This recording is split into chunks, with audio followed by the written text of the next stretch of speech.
आइए फ्रेंड्स, तो जो मैंने आपको बोला कि भाई आप समीकरण को यदि पहचानते हैं तो इसका जो औकात है वो 1 नंबर का। अगर आप समीकरण द्विघात समीकरण पहचान लेते हैं तो आपको 1 नंबर मिल जाता है। क्वेश्चन मैंने दिया गया है, कहता है कि जांच कीजिए कि निम्नलिखित समीकरण या दिया गया समीकरण जो है वो द्विघात समीकरण है या नहीं। 1 2 3 4 5, चाहे तो और लिख सकते थे, 5 क्वेश्चन मैंने डाल दिया, ठीक ना। तो इस 5 में से कोई 2 क्वेश्चन आप बोलिए जिसको मैं बनाता हूं कि भाई द्विघात समीकरण कैसे पहचानूंगा। बोलिए 1 2 3 4 5 में से कोई 2 क्वेश्चन बोलिए आप। फर्स्ट और मतलब ये क्वेश्चन में बना दूं और ये बना दूं। तो आइए पहले प्रथम क्वेश्चन को देखिए। कहता है x-2 का होल स्क्वायर प्लस 1 बराबर 2x-3 दिया। अब बोला जा रहा है कि ये द्विघात समीकरण है या नहीं, पहचानो। सबसे पहले अगर इसका मैं a - b का होल स्क्वायर तोड़ो तो a square first of all आ जाएगा कि तो ये तो मेरा पहले हो गया द्विघात समीकरण। 1 नंबर में घसना रहेगा तुरंत घस देंगे, लेकिन बुद्धि छोट हो गया हुआ है तो उसके लिए क्या करूंगा सो देखिए। a स्क्वायर -2 क्या देखा जा रहा है कि a अगर इसको मानूं -b इसको मानूं तो a - b का होल स्क्वायर, तो a स्क्वायर -2 a, अब b के जगह पर कितना है 2ab हो गया, अब प्लस का b स्क्वायर प्लस 1 बराबर 2x-3। अच्छा a स्क्वायर -2ab जोड़ b स्क्वायर इतना एक जोड़े है, ठीक। तो 2 दूनी 4x प्लस 2 दूनी 4 प्लस 1 बराबर 2x-3। अब तो देख लीजिए अलग अलग हो गया, a स्क्वायर अलग 2ab अलग b स्क्वायर अलग। देखते क्या है कि स्क्वायर वाला टर्म मेरा ये गो है 4 गो x और उधर 2 गो x, इधर अगर खींच लूँ तो आ जाएगा माइनस में, तो -4 -2 -6 ये हो गया मेरा 4 और इधर आएगा 4 1 5 और इधर आ गया 4 1 5 3 आ गया इधर प्लस में 5 3 8। तो सिर्फ मेरा वेरिएबल पर जो है सो स्क्वायर चौर पर स्क्वायर आ गया, द्विघात समीकरण है। यहाँ पर देखिए पावर कितना है, मतलब पावर 2 है, तो इसको मैं लिख सकता हूँ कि द्विघात समीकरण है। जो दिया गया समीकरण है द्विघात समीकरण है। बस टेस्ट करना है आपको। 5वां क्वेश्चन क्या है, इस दोनों का गुणा कीजिए, इस दोनों का गुणा कीजिए, क्या है कि नहीं। तो x + 1, अब गुणा क्या कीजिएगा, अगर बुद्धि होगा आपके पास तो आप कैसे काम करेंगे पता है आपको। इसको ये मानेंगे तो जहां जहां x है सारा a हो जाएगा, और 1 को अगर मैं b मानूं तो जहां जहां 1 है वो सारे b हो जाएंगे। तो ये हो जाएगा a + b × a - b, तो a स्क्वायर - b स्क्वायर। अब गुना कीजिएगा फिर भी उतना ही होगा। यहाँ पर क्या हो जाएगा आप देखिए, ये तो फॉर्मूला आपका बनेगा नहीं, तो इससे गुना कर दीजिए। किस स्टाइल में, इस स्टाइल में। अगर गुना में करता तो x से इंटू x - 1 प्लस 1 से इंटू x - 1, जैसे x से इंटू x + 3 क्या 2 इंटू x + 3। क्या इसको मैं ऐसे लिख सकता हूँ x² - 1 ये हो गया x² प्लस 3x ये हो गया प्लस का 2x प्लस प्लस प्लस 3 दूना। अच्छा अब देखिए, अब यहाँ पर पंगा खड़ा हो रहा है, क्या पंगा खड़ा हो रहा है। सबको मैं एक तरफ खींच लेता हूँ, माइनस का x² माइनस का 3x माइनस का 2x माइनस का 6, उधर कुछ नहीं तो बचा ये प्लस ये माइनस, खत्म। 3 2 -5 -5x ये हो गया -6 ये हो गया माइनस का 1 बराबर 0। अब यहाँ पर देखिए किसी भी वेरिएबल पर पावर 2 है, तो पावर 2 द्विघात का मतलब पावर 2 होनी चाहिए। तो यहाँ पर द्विघात समीकरण, तो आपको परीक्षा में कैसे पूछेंगे पता है कि बताइए कि निम्नलिखित में कौन द्विघात समीकरण है। 4 गो ऑप्शन दे देगा, 1 2 3 4, में से कोनो एगो जो है एगो वो द्विघात समीकरण रहेगा। बात समझे, कोई एगो जो है सो द्विघात समीकरण रहेगा। अब आपको देखना होगा कि भाई कौन इसमें से मेरा द्विघात समीकरण है और कौन द्विघात समीकरण नहीं है। इसका वेट है 1 नंबर। आगे बढ़ते तो क्वेश्चन जो सेकेंड क्वेश्चन है जो बोर्ड पर आपको दिखाया जा रहा है कि 2 क्रमागत धनात्मक पूर्णांक का गुणनफल 306 है, इस स्थिति को द्विघाती समीकरण के रूप में प्रकट करें। बस सिर्फ द्विघात समीकरण के रूप में आपको लिखना है, जबकि क्वेश्चन आपको ऐसा नहीं पूछा जाएगा। क्वेश्चन आपको पूछा जाएगा कैसे कि 2 क्रमागत धनात्मक पूर्णांक का गुणनफल 306 है, तो संख्या को दिखावे कि कौन कौन सी संख्या आपके पास है।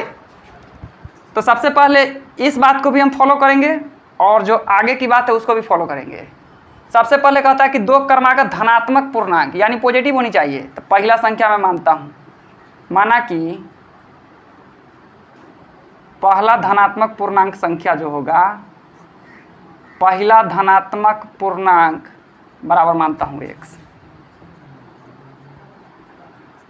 और दूसरा जो धनात्मक पूर्णांक होगा, वो होगा मेरा x+1। प्रश्न क्या बोलता है कि दो क्रमागत धनात्मक पूर्णांक का गुणनफल, तो यही ना दोनों क्रम से। अगर मैं x का वैल्यू 1 निकालूं तो 1 में 1 जोड़ूंगा तो कितना होगा 2। तो इसका क्या मतलब, वो क्रम से नहीं है, क्रम से है। तो यही जो बोल रहा है प्रश्न में। आइए, प्रश्न बोलता है कि दो धनात्मक पूर्णांक का गुणनफल 306। इसका क्या मतलब कि इस दोनों का जो गुणा होगा वो कितना होगा 306। अब ये कहता है कि सिर्फ द्विघात समीकरण के रूप में लिख कर आपको छोड़ देना है। तो क्वेश्चन आपको इतने पर नहीं छोड़ देना है, ये तो क्वेश्चन आपको बोला गया। मैं बता देता हूँ आगे कि किस टाइप का आपका क्वेश्चन रहेगा। तो ये क्वेश्चन के अनुसार इतना मेरा आंसर हो गया, समझे। जो क्वेश्चन जितना पूछा जा रहा है उसके अनुसार ये मेरा आंसर हुआ। बट इतना पर तो छोड़ना आपको है नहीं, आपको तो संख्या निकालना रहेगा। तो बोला जा रहा है कि भाई रे उसका गुणनफल अगर 306 होता है तो इस स्थिति को द्विघाती समीकरण के रूप में प्रकट करें। तो द्विघात समीकरण के रूप में तो प्रकट कर दिए। अगर मैं इससे आगे बढ़ाऊँ तो कैसे बढ़ाऊँगा, तो आप लोग गुणनखंड सीखे होइएगा कि फर्स्ट इंटू लास्ट का गुना करते हैं।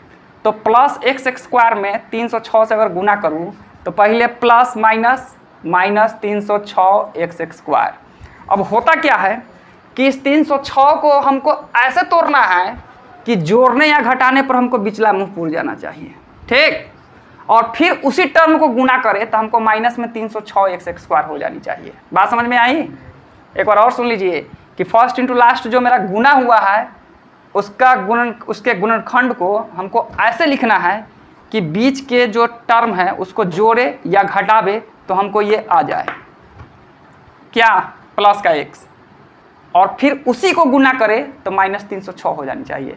तो इसका मतलब है कि ना हमको x² को कुछ करना है न 306 को कुछ करना है, ठीक। और इस 306 का जो मैं गुणनखंड तोड़ूँ तो ये कितना हो जाएगा आपको पता है, 6 3 9, पहले तो ये 2 से लगेगा 153 हो गया, 5 1 6 3 9, फिर 3 से कटेगा 3 5 1 हो गया है ना, फिर ये कटेगा 3 से, अच्छा 3 तिहाई 9 दूनी 18। इस 18 देखिए हमको प्लस में लाना है x, तो बड़का को मैं लिख दिया प्लस में, क्योंकि 3 तिहाई 9 दूनी 18 और 17 में 18 बड़ा होता है। तो बड़का को रखा मैं प्लस में और छोटका को रखा माइनस में। अच्छा अब देखिए 18 और 17 का गुणनखंड गुना जो है 306 पूरा आएगा कि नहीं, प्लस माइनस देखिए माइनस 18 और 17 का गुना 306 होगा, क्योंकि गुणनखंड अभी आपके सामने है क्या, और x गुने x² होगा कि नहीं। और जोड़ने या घटाने पर हमको बिचला मुँह पूरना चाहिए। तो क्या 18 में 17 जाएगा तो प्लस x होगा कि नहीं।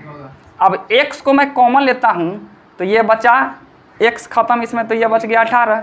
माइनस 17 को अगर मैं कॉमन ले लेता हूँ तो इसका बचा x माइनस माइनस प्लस ये हो जाएगा 18, बराबर हो गया मेरा 0। अच्छा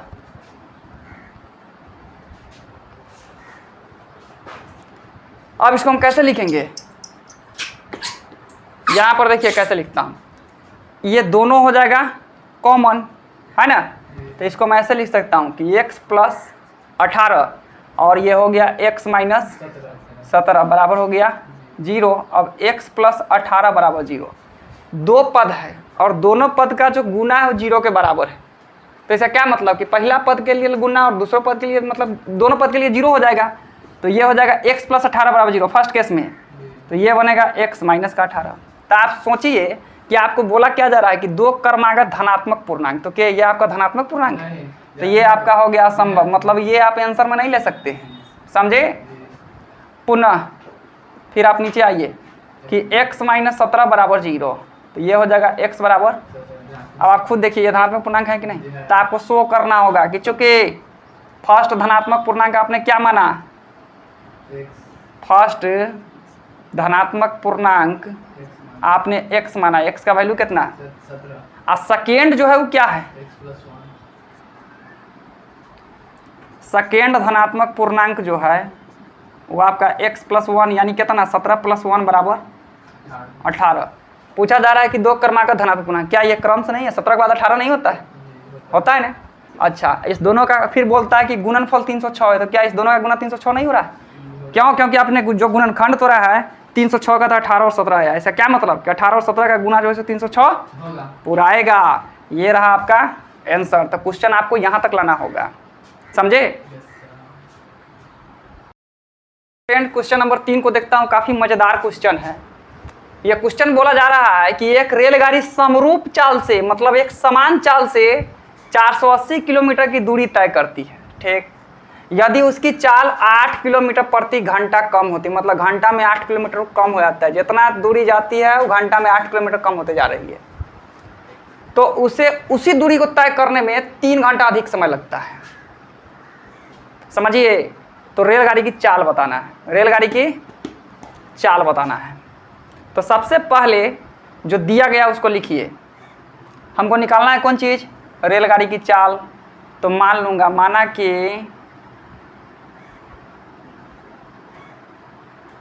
रेलगाड़ी की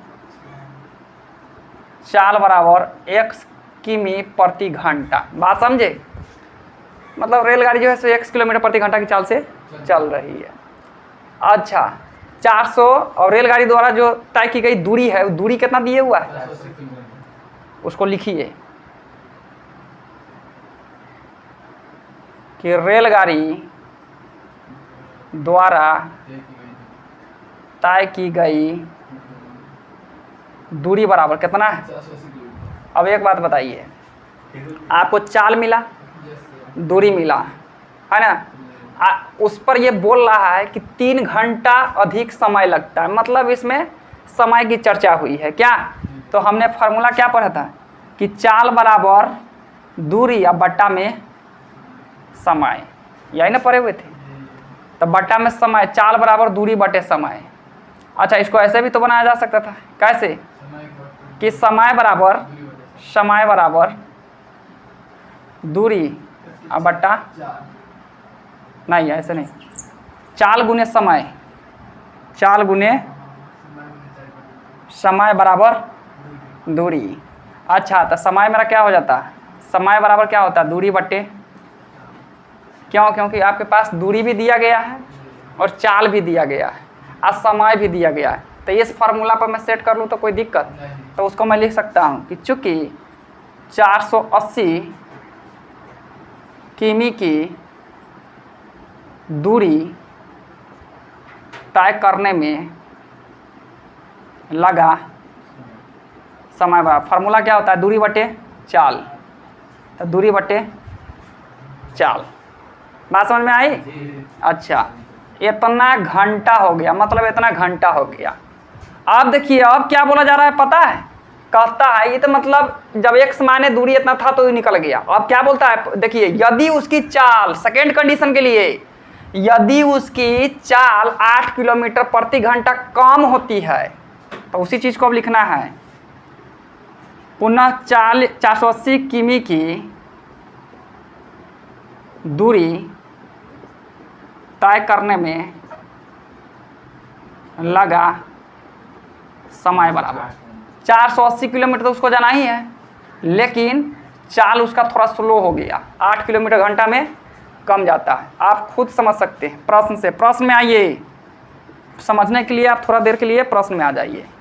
इसको मिटाऊं। अच्छा, मैं क्या समझता हूँ, देखिए, ये भी समय है, ये भी समय है। इसका क्या मतलब कि 480 बट्टा एक्स बराबर 480 बट्टा एक्स बराबर क्या होनी चाहिए, 480 बट्टे एक्स माइनस 8। क्या, अरे दोनों समय है, तो दोनों समय है, तो यानी समय बराबर समय है। अब इसको समझिए ढंग से, अब करना क्या है, लॉजिक अब आया।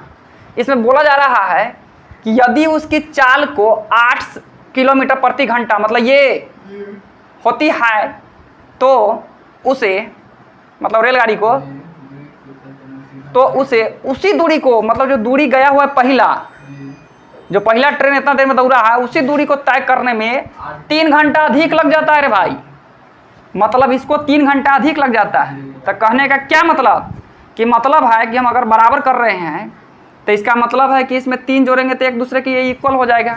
बात समझ रहे कि नहीं, यही लॉजिक है मेरा कि भाई रे, कि यहाँ पर कहता है कि 400, मतलब अगर चाल को 8 किलोमीटर कम कर दी जाती है, 8 किलोमीटर प्रति घंटा, तो इससे 3 घंटा जो है ना अधिक लग जाता है। इस समय से। बात समझ रहे हैं? तो इसमें 3 जोड़ेंगे, इसका मतलब एक दूसरे के बराबर हो गया। अच्छा, इसीलिए बराबर किए हैं।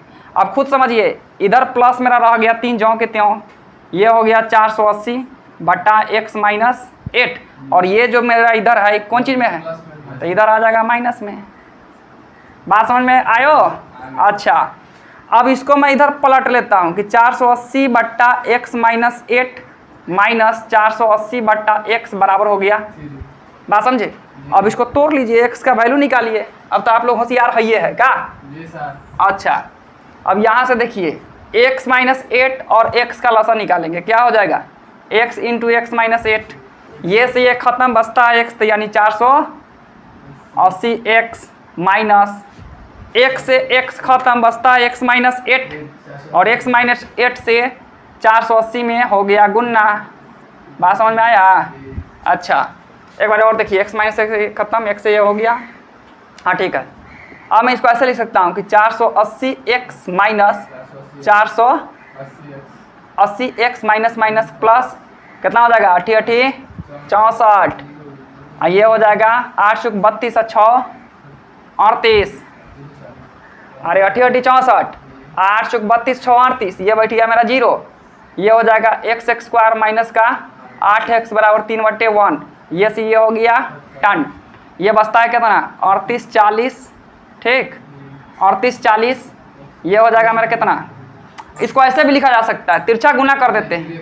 ये हो गया 3x स्क्वायर माइनस 8 3 24x, 3840 में x से गुना हो गया, तो ये हो गया बराबर 3800। अब इसी चीज़ को मैं इधर खींच लाता तो ये क्या हो जाता? माइनस का हो जाता, तो उधर चला गया 0। बात समझे? बात समझे कि नहीं? अच्छा, अब ये आ गया गुणनखंड के फॉर्म में। अब यहाँ से आप लोग तोड़ सकते हैं। अब यहाँ से गुणनखंड मेरा कैसे टूटेगा? तो क्या है कि अब यहाँ पर देखिए, अब इसको तोड़ने के लिए क्या करना होगा? सबसे पहले इसमें जरा सोच कर देखिए, अगर ऐसे में गुना करता हूँ तो ज़्यादा बड़ा टर्म हो जाएगा। क्या मतलब? इसमें 3 से गुना करने पर बहुत बड़ा संख्या हो जाएगा, तो थोड़ा 3 कॉमन लेकर देखिए। 3 तो 3 है, ये है 3 में 3 है कि ना? 24 में 3 है कि ना? 8 3 11 4 15, इसमें 3 है कि ना? तो चलिए 3 कॉमन ले लेता हूँ, तो बच गया x स्क्वायर 3 8, अब माइनस ये कितना हो जाएगा? 3 1 3 3 दूना 6, बच गया 2 3 8 24, बराबर हो गया 0। कॉमन लेना क्या मतलब? छोटा कर दिए। अरे कॉमन लेने का मतलब हो गया कि छोटा हो गया। अब 0/3 बराबर कितना? फर्स्ट इंटू लास्ट, यदि मैं अब गुना करूँ, अब तो कॉमन ले नहीं सकते हैं, तो 1280 x स्क्वायर होता है। अब 1280 को मैं कैसे तोड़ सकता हूँ? 1280 को अभी तुरंत पहले क्वेश्चन तोड़ा था कि माइनस में 12x स्क्वायर आ रहा है। अब मैं इसको कैसे लिखूँ? तो मैं क्या बोला था कि न इसको कुछ करना है न इसको कुछ करना है। ये जो गुना आया माइनस 1280 x स्क्वायर, उसको ऐसे लिखना है कि जोड़ने या घटाने पर माइनस 8x आवे। अब फिर उस दोनों को मैं गुना करूँ तो ये मेरा पूरना चाहिए, ये गुना करने पर, तो 2 छक्के, अच्छा ये हो गया 32, ये हो गया 16, ये हो गया 8, ये हो गया चौके, ये हो गया दुन्नी, ये हो गया। अच्छा आप जरा सोच के देखिए, मेरे को लाना है 8 2 दूनी 4 दूनी 8 दूना 16 दूना, और ये हो गया 5 दूना 10 दूना, और 5 दूना 10 दूना 20 दूना 40, 40 में से 32 गया, 8 बचा ना, तो 40 को रखिए बड़ा में, क्योंकि माइनस में हमको आना चाहिए। अब 32 को रखिए छोटा में, क्या प्लस माइनस माइनस, तो क्या माइनस है कि नहीं? x गुने x स्क्वायर था कि नहीं? अच्छा, अब इसमें से कॉमन निकालिए ना, x कॉमन लेता हूँ तो बच गया x माइनस 40, अब प्लस 32 कॉमन लिया तो x प्लस माइनस माइनस, ये हो जाएगा 40, बराबर हो गया 0। फिर देखिए ये दोनों कॉमन है कि नहीं? तो बच गया x माइनस 40, और ये हो गया x प्लस 32, बराबर हो गया 0। अच्छा, ये हो जाएगा मेरा x माइनस 40 बराबर 0। क्या मतलब कि x बराबर 40, ये तो आपका नेगेटिव हो जाएगा। तो नेगेटिव चाल कभी नेगेटिव होता है? अरे दूरी तय कि कुछ ना कुछ दूरी तय होगा कि नहीं? अगर आप चले हैं तो कुछ ना कुछ दूरी तय होगा कि नहीं? तो चाल तो आपका नेगेटिव होगा नहीं, तो नेगेटिव मान तो आपको चुनना है नहीं, मान चुनना है पॉजिटिव। तो कुछ देर के लिए मैं यहाँ पर चलाता हूँ, ठीक। अब x का जो वैल्यू निकला 40, वो क्या है? मैंने उसको माना हूँ कि भाई रेलगाड़ी की चाल रहेगा x, तो उसको दिखा देना है कि चूंकि रेलगाड़ी की चाल बराबर x, और x का जो वैल्यू है वो उसको लिखना होगा 40 किमी प्रति घंटा। इसको भी दिखाइए दीजिए, x माइनस और x प्लस 32, x प्लस बराबर 0, तो ये क्या हो जाएगा मेरा x बराबर माइनस का 32 जो हो रहा है, इस मान को नहीं लिया जाएगा, समझे। चलिए दोस्तों, यदि मेरा वीडियो आपको अच्छा लगता है तो लाइक एवं सब्सक्राइब जरूर कीजिएगा, मैं आपके लिए एनी टाइम तैयार रहूँगा।